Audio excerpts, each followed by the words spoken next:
nagsuspox hour ngayon kasi baka isipin daw ng taong bayan, ito sa pananaw ni PRRD, na takot siya doon sa warrant of arrest. Hindi po.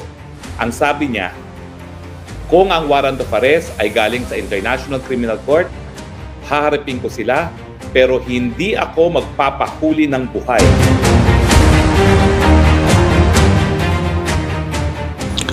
Ito ang wow trending. Former President Rodrigo Roa Duterte hindi magpapahuli ng buhay sa ICC, hindi natatakot si Tatay Digong sa kahit na anumang mangyari sa kanya.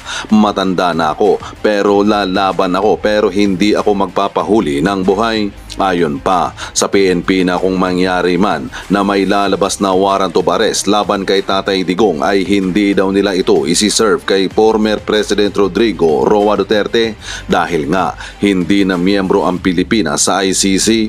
Pero kung may planong hindi maganda para kay Tatay Digong, ang kanyang mga taga-suporta ay hindi daw hahayaan na bibitbitin ng ICC si Tatay Digong dahil ang ICC ay wala namang sariling law enforcement at kung mismo ang PNP ang pupunta sa Davao para arestuhin si former President Rodrigo Roa Duterte, abay malaking gulo ang mangyayari at ang mga taga Mindanao at partikular na rin sa Davao ay kapit-bisig para ipagtanggol si former President Rodrigo Roa Duterte. Paano magkaroon ng warrant of arrest na hindi naman pala tayo miyembro ng ICC? Kung magkakaroon ng warrant of arrest si former President Rodrigo Roa Duterte sa ICC, sa palagay ko malaking gulo. Wala akong tiwala sa men in uniforms. Ngayon kasi malaki ang bigayan ngayon para sumipsip sa administrasyon na adiktos. I love Duterte. Bakit yung tao pang naging maayos ang pamumuno pa ang ipapakulong, nilagay natin tapos gaganyanin lang din sa dami ng ginawa niya kaysa sa dating mga umupo. Sa tingin ninyo, kaya ninyong ipapatupad sa Davao? Subukan ninyo para dyan ninyo makikita ang resulta. Punta sila sa Davao para hulihin, para malaman natin kung ano ang mangyayari noong 2016 election. Di ko binoto yan, pero nung naupo na siya sa mga lugar na magulo ang daming kriminal ay naging matahimik. Si Pangulong Duterte lang ang tanging presidente na minsan lang naramdaman mo na walang adik sa paligid mo. Ngayon, ang mga adik ay balik sa dating gawi, nakakalungkot lang. Kung sino pang may malasakit sa bansa, siya pa ang masama. Ito ang sinasabi ni former President Rodrigo Roa Duterte na hindi siya nakinabang sa pagkapresidente niya. Ang nakinabang ay ang mga anak natin at ang bayan dahil sa mga ginagawa niya, at pagbaba niya sa pwesto ay ang pamilya na ang malalagay sa alanganin. Kaya ngayon, nangyari na. Subukan nilang arestuhin si Tatay Digong, magkakagulo kami. Hello! Magandang Miyerkules sa inyong lahat. Opo, Miyerkules. Ito po ay special edition ng Spokes Hour dahil nga po, abay, ang daming nagulintang dun sa aking binalita na ang sabi nga ni PRRD ay anytime maarestuhin siya at saka yung posible dismantle ng Task Force Davao.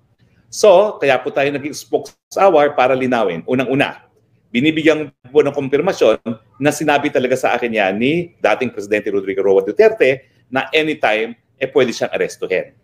Pinaninindigan ko po yun. Pero nung tinanong ko siya, saan mo nakuha impormasyon na yan? Dahil nasa telepono lang kami nag-uusap, ang sabi niya, ay, hindi ko pwede sabihin dahil nasa telepono tayo. Okay?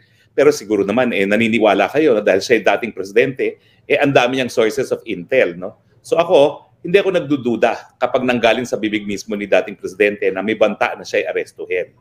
Ngayon, kaya naman ako nagsuspox hour ngayon kasi baka isipin daw ng taong bayan, ito sa pananaw ni PRRD, na takot siya doon sa warrant of arrest. Hindi po.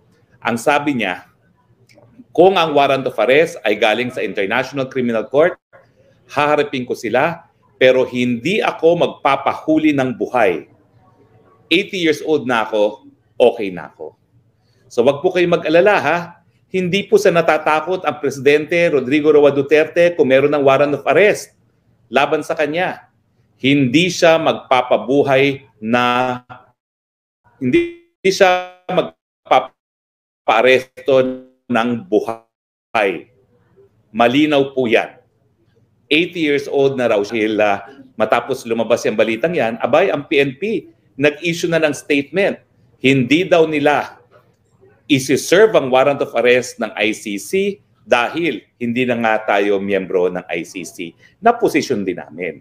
Na nung nagsimula ng preliminary investigation, 2 taon, matapos tayo bumitiw, too late. Kasi yung ating pagbibitiw nag-eepektibo 1 taon matapos natin ma-depositong instrument of withdrawal.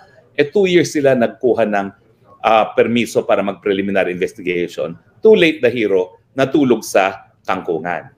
Hindi po takot si Presidente Duterte, hindi siya magpapabuhay ng buhay.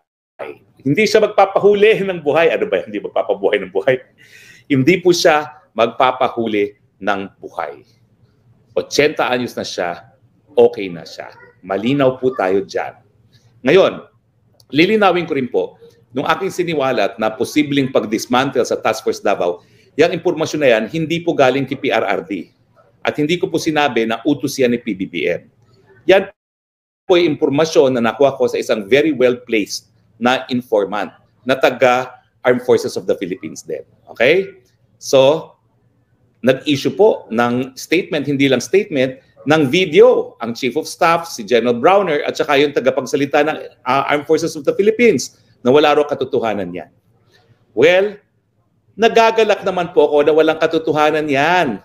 Kasi nga, kaya ko siniwalat yan, walang dahilan para ma-dismantle ang Task Force Davao. Unang-una, hindi po yan private army ng mga Dutertes.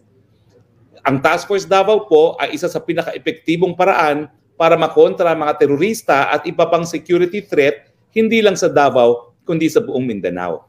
So kung i-abolish yan, dahil nga sa politika, dahil ang tingin nila, private army yan ni Presidente Duterte, ang magsasuffer po, ang magdurusa, ang mga taga Mindanao.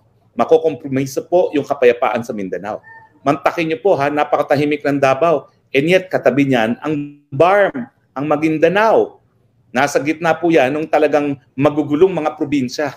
At Task Force Davao talaga ang nagpanatili ng kapayapaan. Hindi lang po sa syudad ng Davao o sa Davao Region, kundi sa buong Mindanao. So, maraming salamat, General Browner. Maraming salamat sa spokesperson dahil yan po ang ating intensyon nang linabas natin yung impormasyon na yan.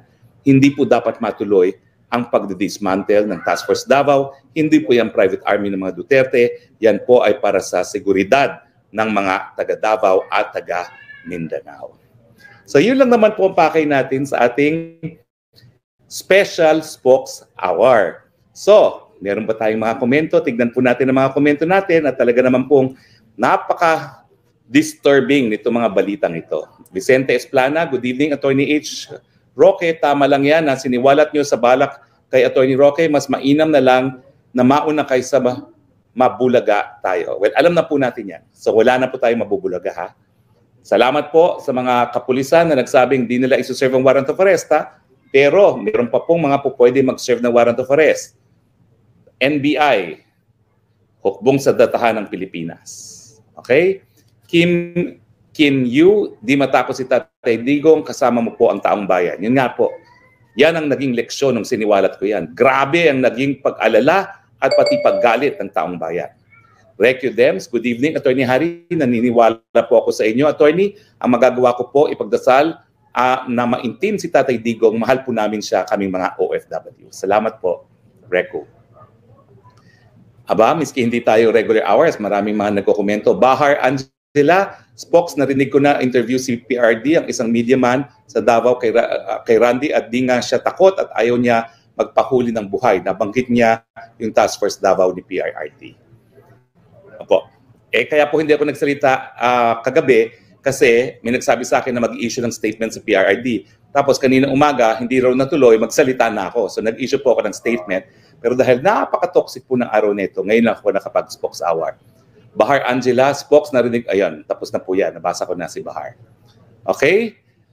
Arnold Gabriel, Attorney, may sistema ba iyong panawagan para mabilis ang pagresponda kay Tatay Digo? Kung siya ay arestuhin na, baka tayo mahuli. Okay, mag-alala, habang nandiyan ang internet.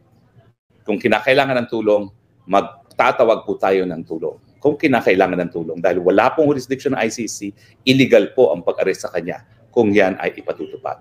Mariah Carey, ang sabi niyo po ay tumawag sa inyo si PRD. Opo, tumawag po sa telepono yan. Justin Acosta, hi.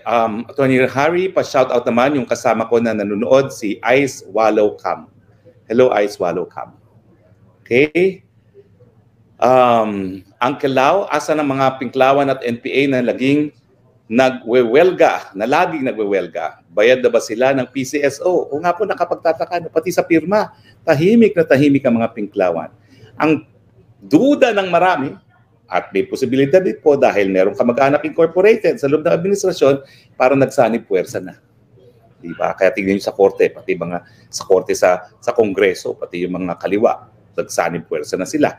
Ignis Minokawa, tuwang-tuwa, maute kapag na-disband ang Task Force Davao. Totoo po yan. Pero sabi naman ng ubong sa datahan, hindi raw nila gagawin. Gaming, attorney, ano masasabi mo na may right daw ang mag-revoke ang Kongreso sa franchise ng SMNI? Totoo po yan, pero kinakailangan bumotong Senado. Buboto bang Senado kasama ang Kongreso? I doubt it. Lalo na ngayon, binubuwag ng Kongreso ang Senado. Kayo naman. Rakil Ramo, ingatan mo si Tatay Digot, attorney. Balik ka na naman ang droga at krimen. Ano ba naman ito, attorney? Talaga nga po nakakalungkot, no? Kayo po nagsasabi niyan. Okay? Panfilo Ibarra, tamaan sila ng kulog at kidlat.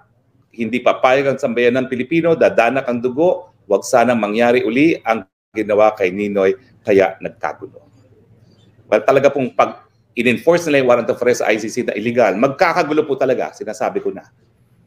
Yan po ay hindi prediction, hindi po yan galing sa crystal ball. Yan po talaga alam na natin. MAC, I think Spokes, they're just testing the waters kung papalag ang mga taga-suporta ni PRRD. Well, nakita niyo po nila. Talagang grabe yung naging response ng mga loyalists ni Tatay Digo. Okay? Quintos Tagok, hindi dapat sumama si FPRD sa mga aresto kahit ano ang mangyari. Well, yan po sabi niya, hindi siya magpapahuli ng buhay. Yan si Jillian Caper, attorney, pati ba sa SOCMED kayo nilang pahintuin ang SMNI? Ay nako, pwede po. Pwede po, nagawa po nila yung 1 million followers na YouTube na patanggal nila kasi yung mga pulahan sumusulat sabay-sabay doon sa YouTube. Kaya tayo, maingat din po tayo ha, dahil talagang pwede tayong targetin din. Yan si Jillian Caper, narinig ko kasi kanina pati sa social media, mukhang gusto nilang ipaban ang SMNI. Totoo po yan, talagang susupili nila ang SMNI. Okay, alam ko po marami pang mga komento, pero ako po'y nasa pagpupulo ngayon. Christopher Cheng, Spokes, dapat lagi tayo mapagmatsyag para hindi tayo maisahan ng mga kalaban ni Tatay Digong. Jojo Chen from Dubai. So ako po nasa gitna ng mga pagpupulong, no? Super toxic po itong araw nito. Isa sa pinaka-toxic na araw ko, no? Pero kinakailangan gawin po ito para sa inyong kaalaman at para po to set the record straight. Okay? Dahil maraming mga tanong-tanong, ugong-ugong, fake news daw. Well, wala po ako sinasabing fake news. Pati po yung mga ugong-ugong tungkol sa Task Force Davao, kung wala po akong credible source, at abogado naman po ako, alam po kung sino mga credible sources, hindi ko po yan i-broadcast. No? At sa tingin ko naman, yung denial ng Task Force Davao, yung denial ng buong sa datahan na i-abolish ang Task Force Davao, yan ay inantay, hindi lang ng mga taga Davao, kundi lang lahat ng mga taga Mindanao. So maraming salamat po sa inyong patuloy na pagtangkilik. At sa muling pagkikita natin, ito pong Spokes ng Bayan,